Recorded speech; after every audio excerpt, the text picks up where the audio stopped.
But today we're going to take a moment and we're going to honor our seniors. And so we're going to do a couple different things. The first of which we're going to have some pictures we're going to show of each one of them. And we're going to go in some order. We're going to show a couple pictures of baby in elementary, and then you'll figure out who it is. So you don't need to guess or anything unless you want to. And if you're like me, you want to be right all the time. So either got to be really good or just be silent. You can't be wrong and be quiet. So, but yeah, so we're going to show some pictures really quick. The first one is, oh, look at that. Cute baby. What's the next one? Elementary picture? Oh man, it's a cute kid too. And this is Alexis Taylor. Alexis Taylor is one of our seniors this year. I got a few things I want to read about her really quickly, and then she'll come up. But first one, she's graduating this year. She's homeschooled. And she's not exactly sure what she's going to do in the future, but she's got some plans, and she's ready to work those out. Favorite memory from youth group. That's one of the things I like to ask them, to kind of get them to look back and figure out what they've done in the past year. And she said the favorite thing she's ever done at Elevate Youth was her very first youth event that her and her sister came to, and her sister Sahara. They felt very welcomed, and that was at the Splash House in Marion. I know we had a blast. I probably picked on them a lot, so I'm surprised they came back, but you know what, that's pretty good.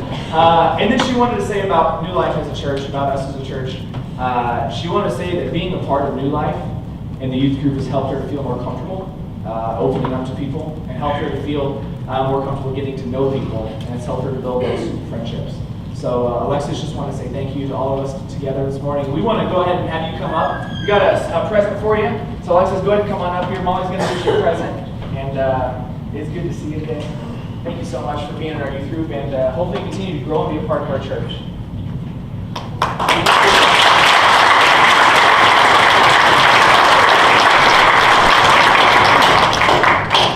All right, next we have another team. I'm not going to tell you who yet, but we got some baby pictures.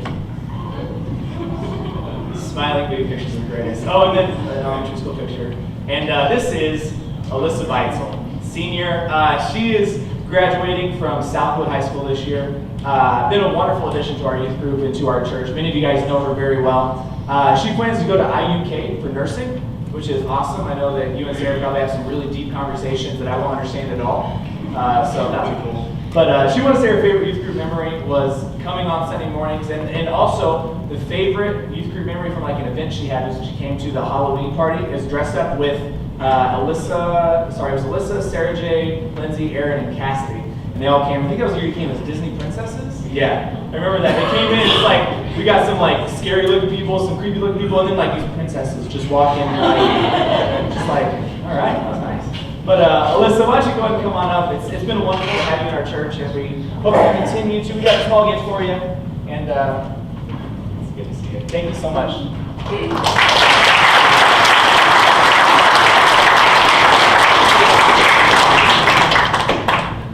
Now we got more babies. In case you're wondering, that the baby in that picture is the one laying sideways, not the long one.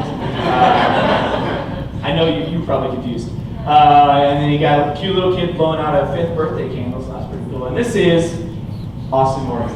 Austin Morgan has been a wonderful part of our church, and you got to use him in many ways, and I believe we'll continue to use him. He's graduating from Wabash High School this year as a senior, so that's good. Not a second-year senior either, so that's really nice. His plans as of right now are undecided, trying to see where God wants him to go and God wants to lead him. His favorite youth group memory, and this is short and sweet, Kings Island. It was a blast. That's what I got from it. Kings Island, it was a blast. But he had a little more to say about how New Life and the church has impacted him. He said that it's given him a family away from home. I know people that at church at New Life that I can talk to about anything that I can rely on. He says it gives him an opportunity to talk to other people and to help other people in their situations as God has helped him in his. So it's wonderful to hear from Austin. Also, why don't you go ahead and come on up. We got a gift for you, bro.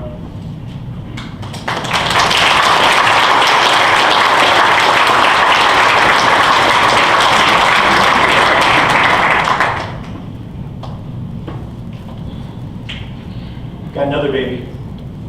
Aww. Next to like an iMac computer. It's beautiful. And then we got, ooh, an elementary school picture with a little bit of sass. I couldn't tell who that was. That is our senior Chelsea George. Chelsea George graduating from, oh goodness, Northfield, right? Okay, my mind just went to Wabash. I have it written down. It's Northfield. Woo, I just got confused really quickly. Graduating from Northfield High School, and she plans to go to IPFW and do dental hygiene, which is really exciting. I had a cousin do that, and man, some of the things they talk about is, these are not my thing. But I believe you'll do a good job in that. She said her favorite youth group memory was when she ate a ghost pepper, and then tried to drink a bunch of milk and pop and eat a bunch of pizza to wipe away the wonderful taste that it left. And that might be my favorite youth group memory too. I didn't eat one, but it was good to watch. She wanted to say about how New Life's impacted her, and she said that the people here are always there for you, even when you may not be close to God. They're here for you, and they've been here for her to help her bring back to where she needs to be, and to bring back to that point where she's close to God and the relationship with Him. So, Chelsea, thank you so much for being part of our youth group. Why don't you come on up?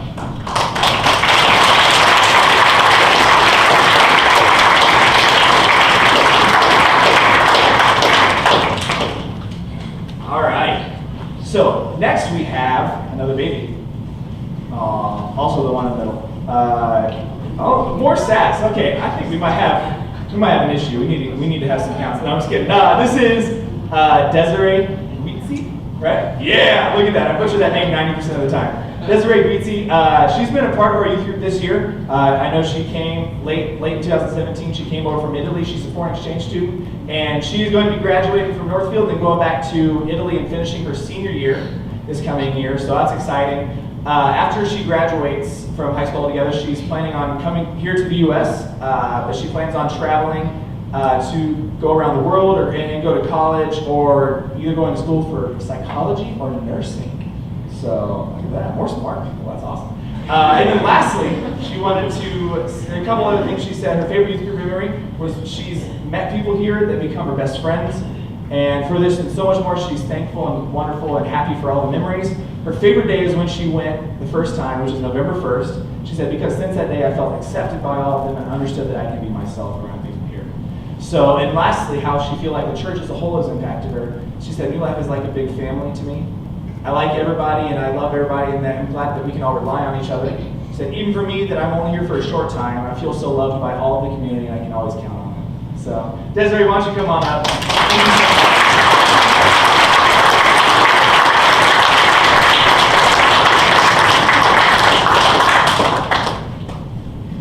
And one more baby picture. Oh, never guess who that is, right? This is our senior, Sarah Johnston. Sarah Johnston is graduating from Northfield High School this year. It's been a wonderful opportunity for me to be the pastor for Sarah. She'll be in youth group one day too. That's but you know, Sarah's been fun to have in youth group, and you know, used to have this thing. I'm glad you don't do it anymore. But used to hit people a lot. Do you remember that? Remember that? She doesn't do it anymore unless it's really necessary. But she used to be a little more liberal with her hittings. Used to do it pretty often. I got slapped once or twice. I don't even know why. But you know, Sarah's been a wonderful joy, and she's been able to be there to help mentor some of the younger girls in youth group and young people in youth group. And I believe that God will continue to use her. Like I said, she's graduating from Northfield High School. She plans to go up to Hardin-Simmons University in Abilene, Texas, studying exercise science for undergrad, and then physical therapy for her grad school. So, and doctorate, right? Doctorate. That's a lot of school. I managed to squeeze 4 and 5, so I believe you can do that. But you know, it's been wonderful to have her. She said her favorite youth group memory is when she got the chance to lead a small group at church camp. That's what we did this past year. We led small groups at church camp, had the teens, some of the older teens lead groups, and she said she loved being able to do that, to have the opportunity to speak into other people's lives. And she said her favorite way that New Life has impacted her, what New Life's meant to her, is it's been a second family for her since they moved up here, because all of her family lives in Texas, and she really feels like we're all a family together to help support her. So, Sarah, why don't you come on up?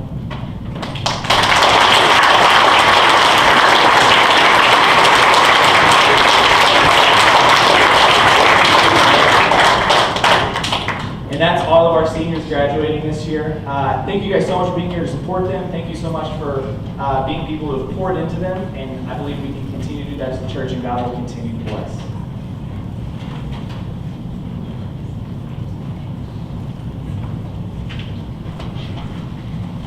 Well, it's exciting to honor our seniors, to see, you know, this group it's kind of neat when you think about their stories and you know a little bit about them, because we've got kids who have grown up here.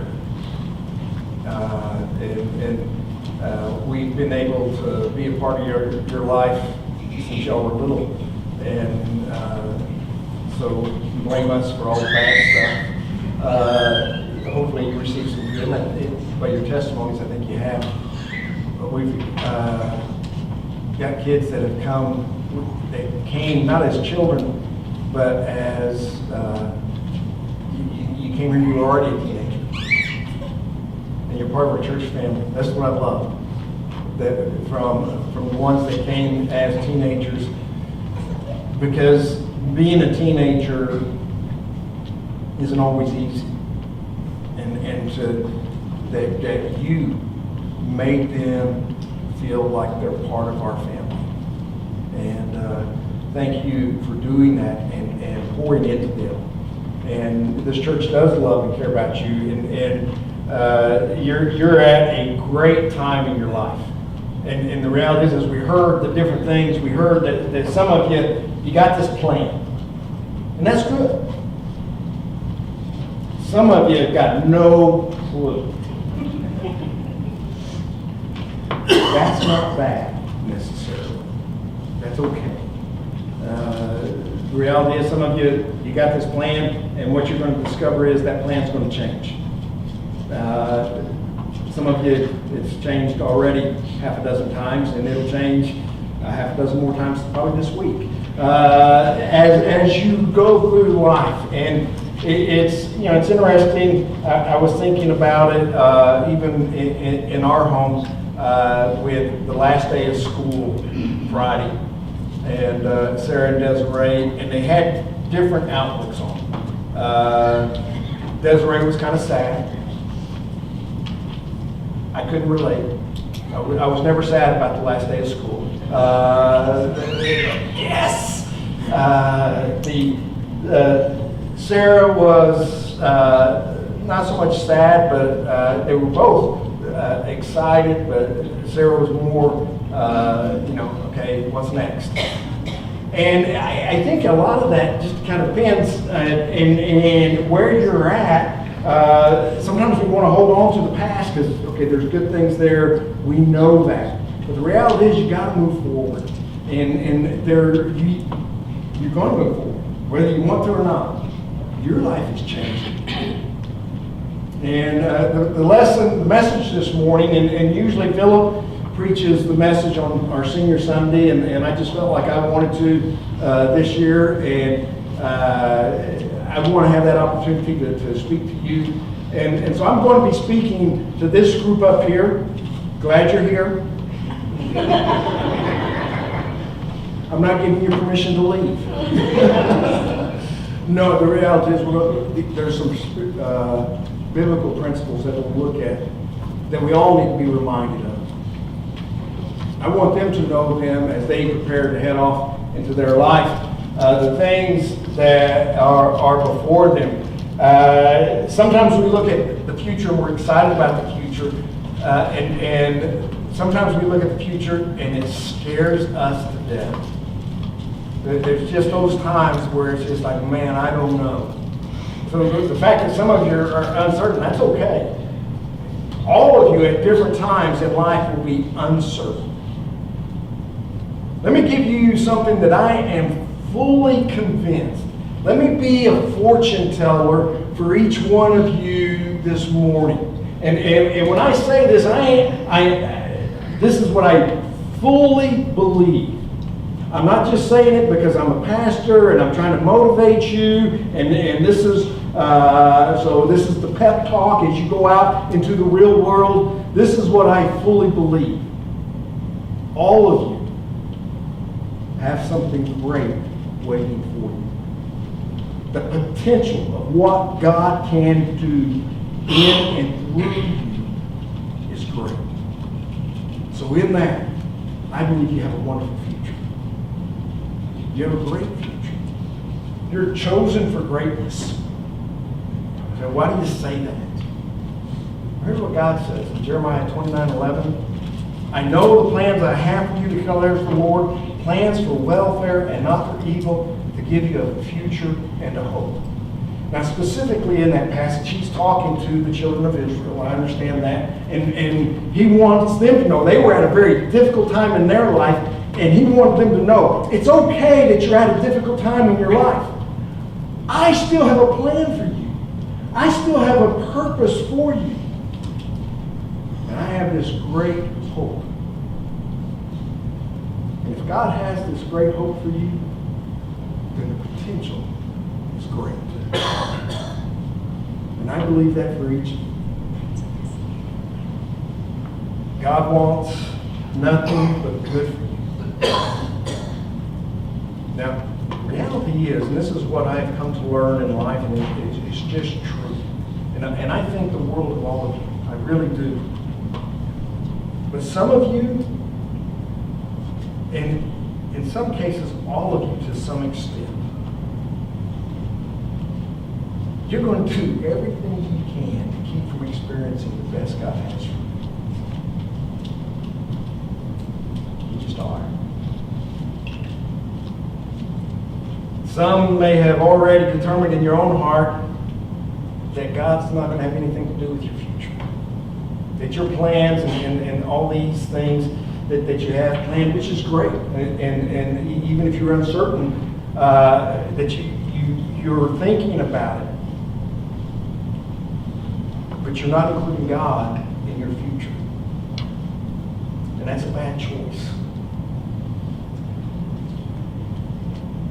I will tell you this. I believe wholeheartedly that God has a future for you. If you do not include God as part of your plans, you will fail. Now, you may succeed in some way because you have talents and ability. I believe that. But I fully believe that if you do not include God in your plans, here's what everybody here will tell you. At some point, you're going to experience heartache in your life. At some point, life is going to become so difficult and so hard that it creates an aching inside of you that to this point you have not known. And if God is not part of the plan, you are going to respond incorrectly in those moments. You can't avoid all those moments. We try to, don't we? But without God, you will mess it up. I promise you. See, it started out all like, yes, the pastor's going to really pick us up and build us up. And now he's telling us, man, we're going to mess up. He's promising us we're going to mess up. Yeah, because I believe everything that God has to say. And I know from experience. And I tell you this deeply. I tell you these things because I care. And I will never stop caring. No matter what choices you make. Whether my deep desire is that God is a huge part of your plans and your future. And I will do all that I can to be there for you. If you choose not to have God as part of your plan and your future, I will still be there for you. I will never stop caring about you. This church will never stop caring about you. So I have to be honest with you. And haven't you come to expect that from me? Just be honest. I don't always tell you what you want to hear. But I tell you what I truly believe in my heart. Here's the common thing now. I'm going to take a gap year. I took a gap for about 10 years. Trying to figure it out. I got to tell you, I'm just going to be honest, and I'm not anti-gap years, but what I'm going to tell you is that you will not figure it out in a year. You will not figure out life in a year. It takes a whole lot longer than that. I'm 55. I'm still trying to figure part of it out. It is it is complicated at times. You don't have to have life all figured out. If you take time to figure some things out, don't take a gap from God. You will always need God. That's the one constant. No matter what you do, there's going to be one constant. That's God. And if you want to discover what it is that is best for you in life and the path that you're going to go down, include God as part of that. Some people, when they get to this stage in their life, they choose to put God in a box for safekeeping. In other words, I'm not just completely turning my back on God, but I do have plans, and I don't think God's necessarily part of those. So I'm going to put God in a box, and wherever I go, I'll take the box with me. And when I run into a situation where I'm not sure how to handle this, and I really need God, then I'll take him out of the box. Now, you know where they get that. They get that from many of the adults in their life. Ooh, it's Sunday. Ooh, where's the box? Oh, we're having a crisis. Where's the box?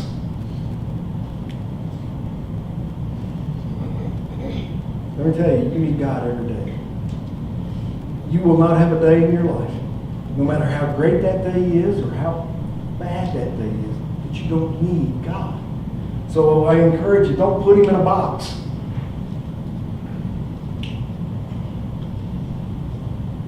I do believe that God has chosen you for greatness. And the greatness that you've been chosen for is not going to be found in this world. But you're being sent out into the world. And that's the way life works. Here's the truth that you need to understand. The world that you're being sent out into is going to do all that it can to deceive you. And if it can't deceive you, it will do all that it can to destroy you. That's the world. It's a fallen place. Satan roams free to dissuade men and women, and even that which looks good sometimes, it's only good in the world's eyes. We have to be able to judge that which is truly good, that which is truly honoring. Don't, I know this sounds scary, but it's true. Don't trust the world. Trust God. The world at all times is seeking to deceive you. And if it can't deceive you, it'll seek to destroy you. The greatness that you've been chosen for is all going to be found in God. This morning I want to look at the life of David, because David was chosen for greatness. You thought you were through with all your exams, right? Here's the test. And if you get this wrong, then you don't get to graduate. Well, actually, that has to do with the school, so you don't get to go to heaven if you get this wrong. Okay, that may be some kind of deceit that the world uses. I'm not sure. David, in the Bible, that David. What do you know about David? Boy, I feel like somewhere, something, there's a disconnect somewhere.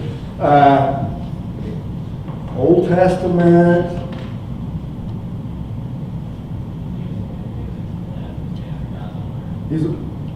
Wow. See, I wasn't expecting that answer. He's a man after God. Because what are some of the other things that come up about David that you can remember from Bible stories? I feel like all the underclassmen are like, I know that question. And then the seniors are all like, we didn't know there was that. I didn't study. Goliath. Yeah, of course. Everybody. How many of the seniors have heard about David and Goliath?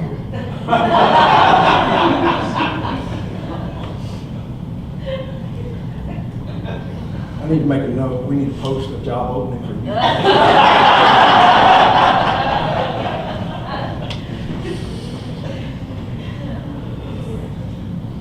He was the king of Israel at some point. And yeah, when we think of him, Goliath is the story that we do think about.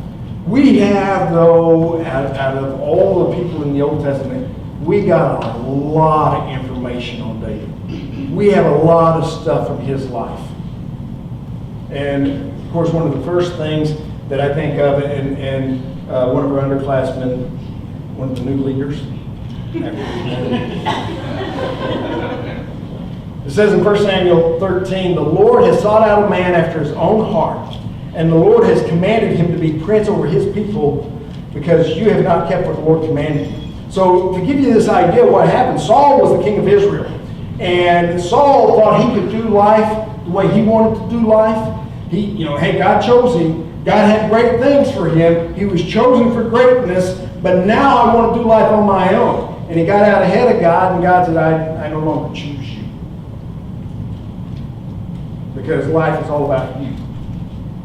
Life needs to be about being who God designed you to be. And it's not what my design is. It's not what your parents' design is or your grandparents' design is. It's not even the design of the people of New Life Baptist Church. It's God's design. That's what true greatness is becoming the person that God wants you to be, that He designed you to be. That's where greatness is found. Saul rejected all that. So here's the first lesson. If you want to be great, if you truly want to be great, seek God's heart. Seek God's heart. You go into school for all these things that completely confuse Philip. And he publicly acknowledged it. Nursing, physical therapy, what was it? Dental hygiene, and Austin, you need to choose something that you'll be able to have conversations with Philip.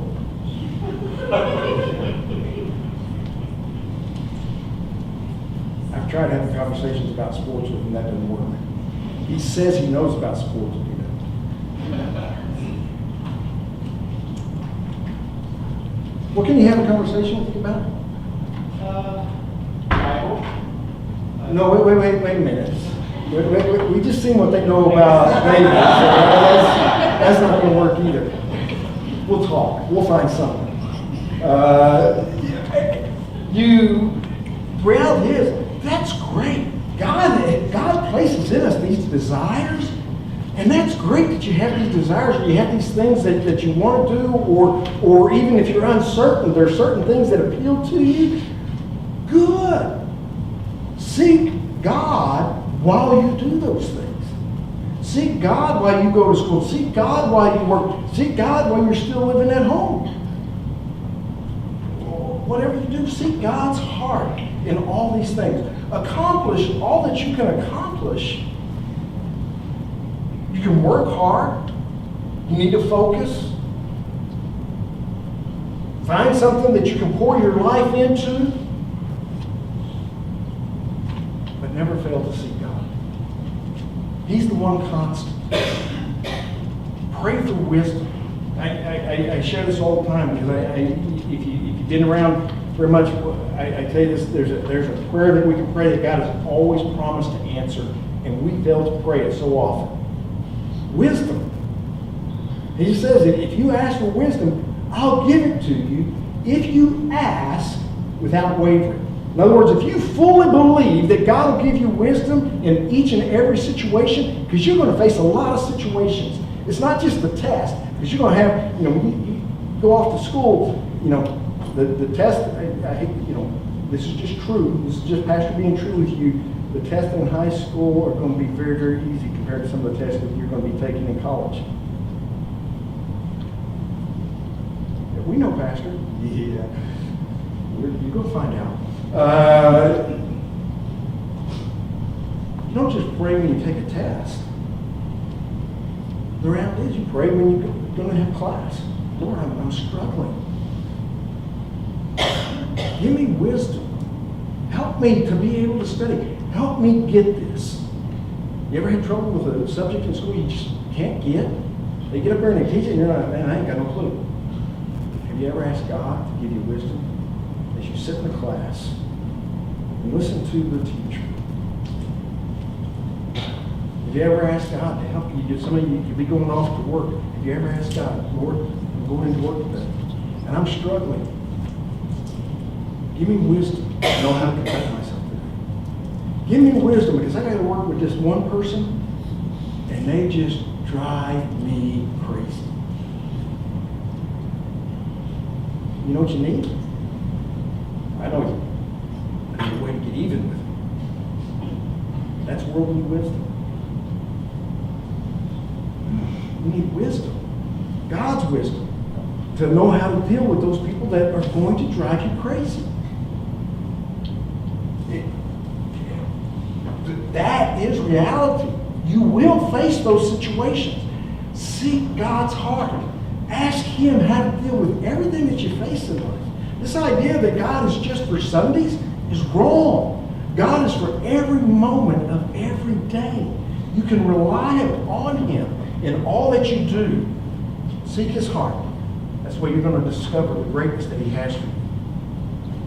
So, David, God said, hey, I got to get rid of Saul, and I'm going to find a man after my own heart. So Samuel, who's the priest at that time, goes out because God tells him to go find this man and anoint him. And he went and he found David. And here's what it says in 1 Samuel 16:13. Samuel took the horn of the oil and anointed him in the midst of his brothers. And the Spirit of the Lord rushed upon David from that day forward. And Samuel rose up and went to Ramah. So it's at this point, the historians tell us that at this time, David was somewhere between the age of 10 and 13. That Samuel comes in and is anointing him for king. In other words, Samuel's coming in, and he is like the highest religious leader of the day. And in that setting, in that time, that meant the highest leader. And he came in, and I'm anointing you. And the Spirit of God came upon him. You know when the Spirit of God comes upon us? The moment you place your faith in Jesus Christ. Here's the other thing that you need to understand. God's plan for your life, that plan for greatness, began at the moment of your salvation. It begins with salvation. That's when we are given the Spirit of God. And without that relationship with God being restored through placing your faith in what Jesus Christ did upon the cross. And I know it's easy for me to think, and I look at it, I think everybody here's done that. But the reality is, it is a heart matter. It is not something that you can do just by saying a prayer. It is something that you truly have to believe in your heart. And so I can't answer that for you. You have to answer that for yourself. But let me tell you, you want God's best, it's not going to happen. You can't play at religion. You can't play at church. You need God's Spirit in you to direct you and guide you in this life, and that doesn't happen without salvation. The Spirit came upon David there as a young boy, between 10 and 13. Some of you may remember back to a time when you were a child, and you truly, in your heart, you may not be able to fully explain it, but you know at that moment you placed your faith in Jesus Christ, and you believed in your heart that God raised him from the dead. And in that, part of that, even though you may have not fully understood it at that time, was this acknowledgement that I'm recognizing him as Lord. He is God incarnate in the flesh. That's who you're placing your faith in. His Spirit comes upon you. You may not even recognize what that was, but he's been with you every moment of every day. You can't get rid of him. Even when you want to, he's always going to be there. But without salvation, you don't have that. So I would say this for everyone here.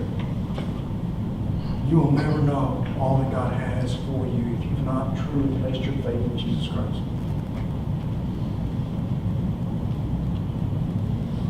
You go to church every Sunday. You can play the religion game. You're not going to experience all that God has. Place your faith in Jesus Christ. Shortly after this, David is chosen to do an internship, which is really cool because there's internships that you like and then there's internships that you don't like. And he got like the elite internship because as this teenage boy, he was asked to go and play the harp for the king, King Saul, to go into the palace, spend all of his time. He would spend all of his time living where King Saul was at, and then he would go home whenever it was time to attend the sheep, but then he would have to come back and take care of his duties in the palace and serve this internship there. And Scripture tells us he excelled at that.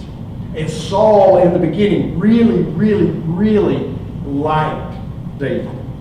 He's serving this internship. Things are going great.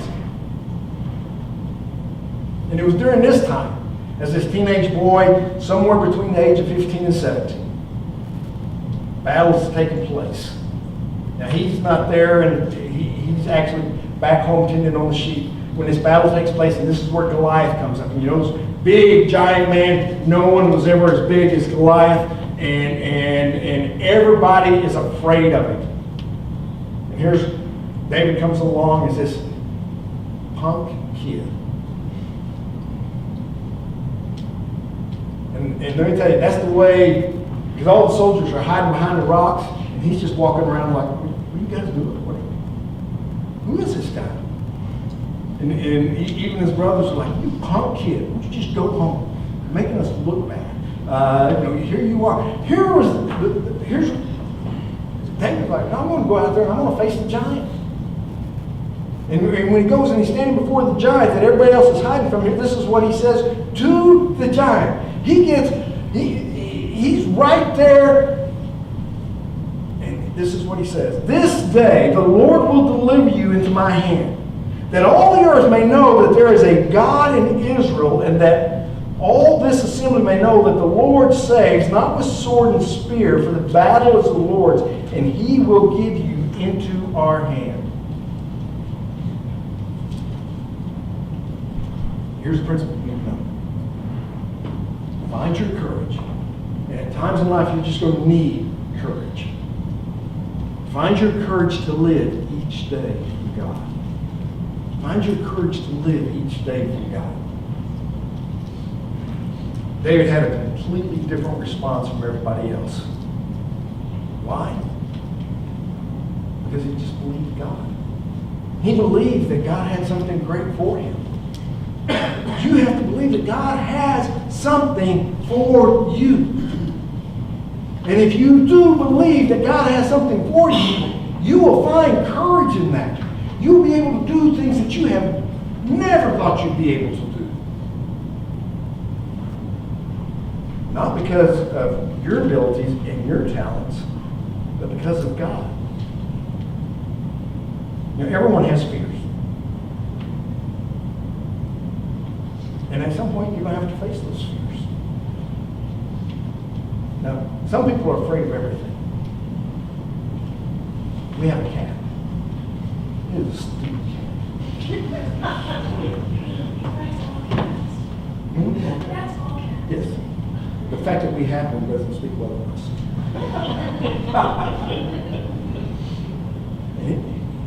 Every little noise, if you're walking by or something like that, that is like, I don't know how cats survive. They have to have 9 lives because I think they have heart attacks all the time. Of course, it doesn't help that every chance I get.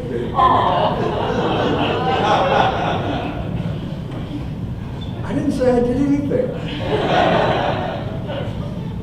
And some people go through it's like,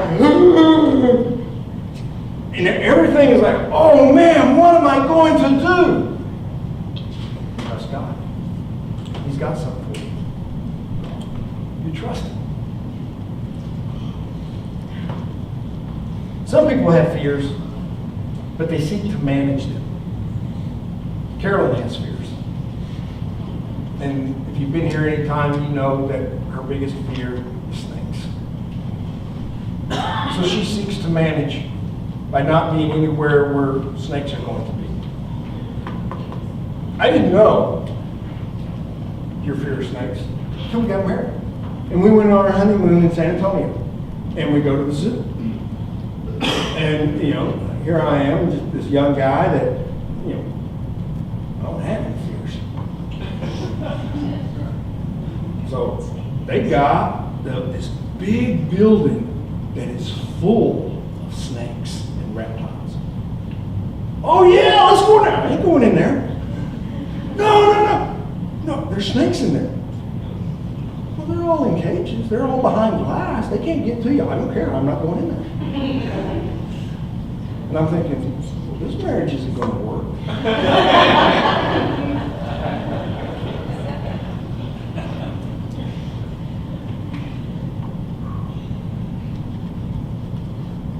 You can seek to hide, manage your fears, but the reality is at some point you're going to have to face them. You will. You can't hide forever. Find your courage from God. And then there's those people who pretend to be afraid of nothing. I got this all figured out. That was me. Walk around with a chip on your shoulder. Walk around. We seen the ones in the video, that the ones, even as a child, they had sass. The reality is this idea that you wanted everybody to know. This is who I was. I want everybody to know I wasn't afraid of anything. I did a lot of stupid stuff just to prove to everybody I wasn't afraid.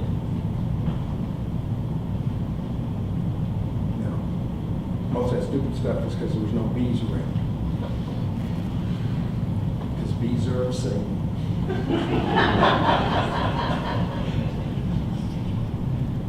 But this idea that I can do whatever I want. Here was my attitude. I was going to prove everybody wrong.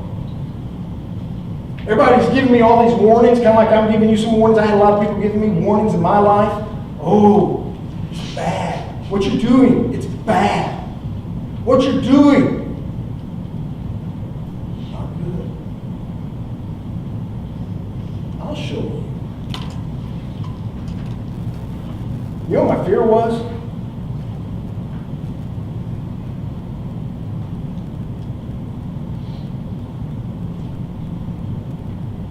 My fear was that everyone who warned me was right.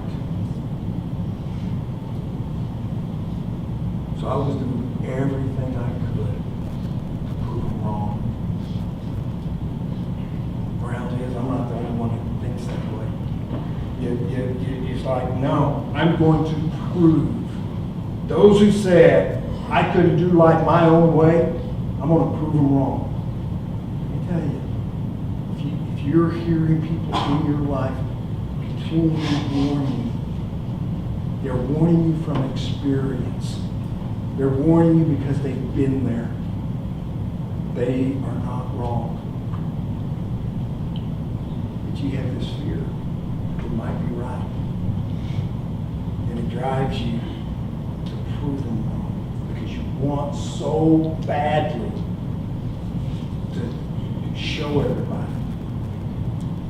You can do what you want to do. I can live life the way I want to live life. So I refuse to find courage from God. I refuse God. Some of you may find yourself in those positions.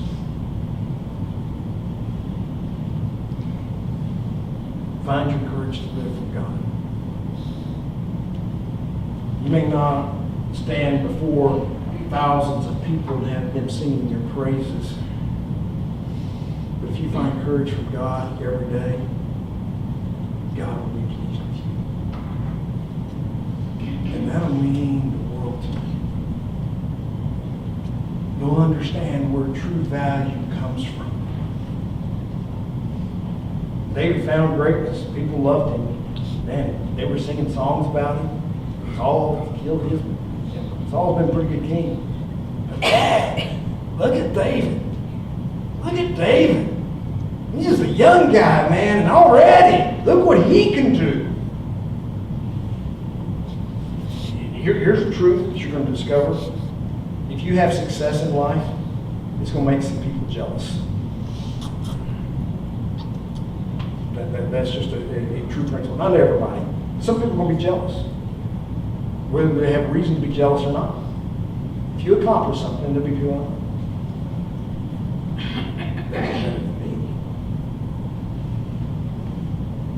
David has all the success, and it made somebody jealous. Unfortunately, the person that made jealous was the king, which was Saul. So Saul tries to kill him. And when that doesn't work out, Saul plots this plan. I'll get him to marry my daughter, and I'll put him in a position. I'll know where he's at, and then I'll be able to kill him. And that doesn't work out. Eventually, David finds himself running for his life. And then let me tell you, when you start reading all this in 1 Samuel, it's like, man, this is the guy that was chosen for greatness. Doesn't look very great. He runs, he's having to live in caves. He has to go into the enemy's camp and pretend like he's insane and that there's something wrong with him, that he's deeply disturbed in order that they don't kill him. He has to beg for food.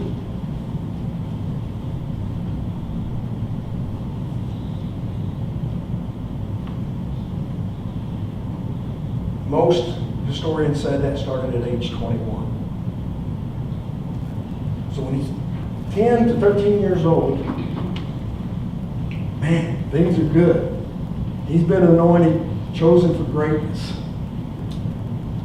And it looks like everything is going his way. But by the time he's 21, nothing is going his way. Life's a mess. And he would spend the next 9 years on the road. And things look horrible. He even becomes a Philistine sympathizer. And the Philistines were like the worst enemies. And then he loses heart. In chapter 27, verse 1, it says, David said in his heart, now I shall perish one day by the hand of Saul. There is nothing better for me that I should escape to the land of the Philistines. Then Saul will despair of seeking me any longer within the borders of Israel, and I shall escape out of his hand. He was tired. He was tired of running. He was tired of how difficult life had become. He said, I'm just going to give up. Whatever happens, happens. I'm telling you, those kind of moments happen to almost everyone. You're going to get tired. You're going to want to give up. You're going to lose heart.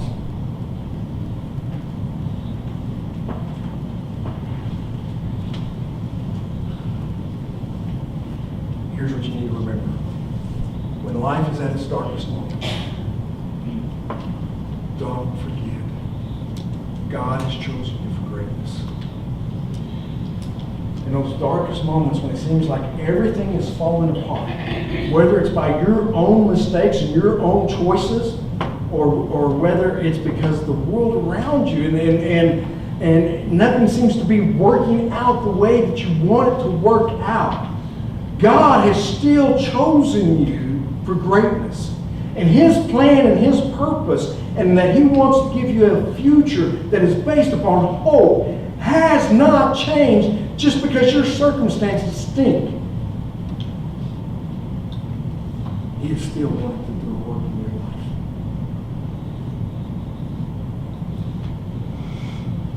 Philistines would go to war with Israel. Saul would be killed in that war. David would be made king. He was anointed to be king at age 10 or 13. Things looked really good up until about the age of 20 when it all started going wrong. By the age of 21, his life became complete turmoil. And at the age of 30, all that God had said was going to happen, happened.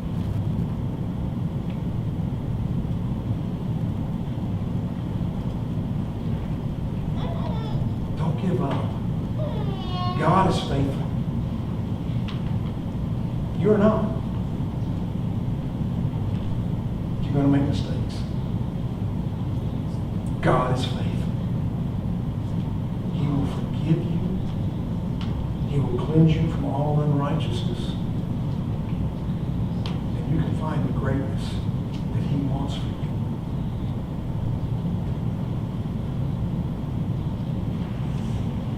God always keeps His promises.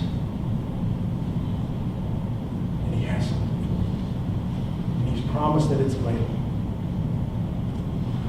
Go back to when David was a teenage boy, age 10 to 13, tending the sheep. Samuel's supposed to come and find the next king and anoint him. Samuel comes in and nobody is closer to God than Samuel.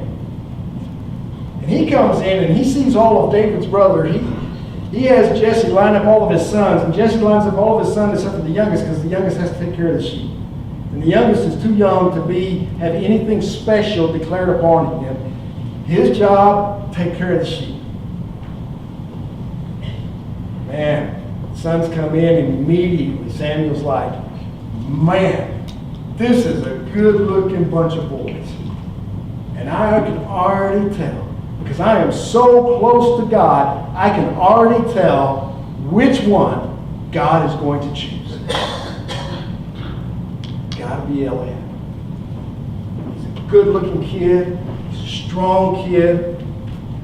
This has to be the one.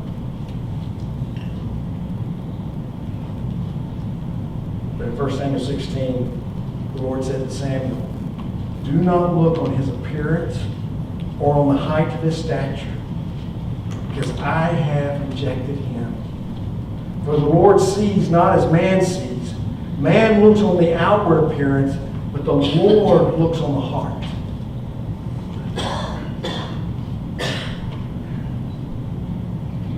The greatness that you've been chosen for, that which God wants to do in you, is found in your heart.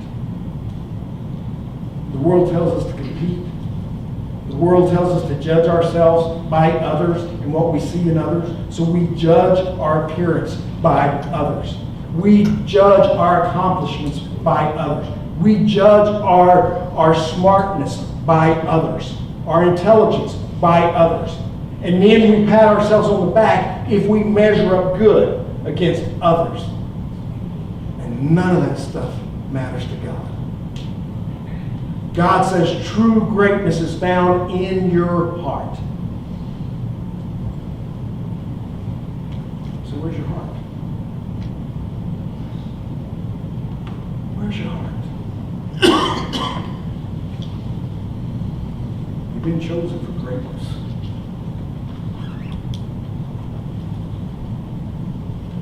Seek God. You will be great.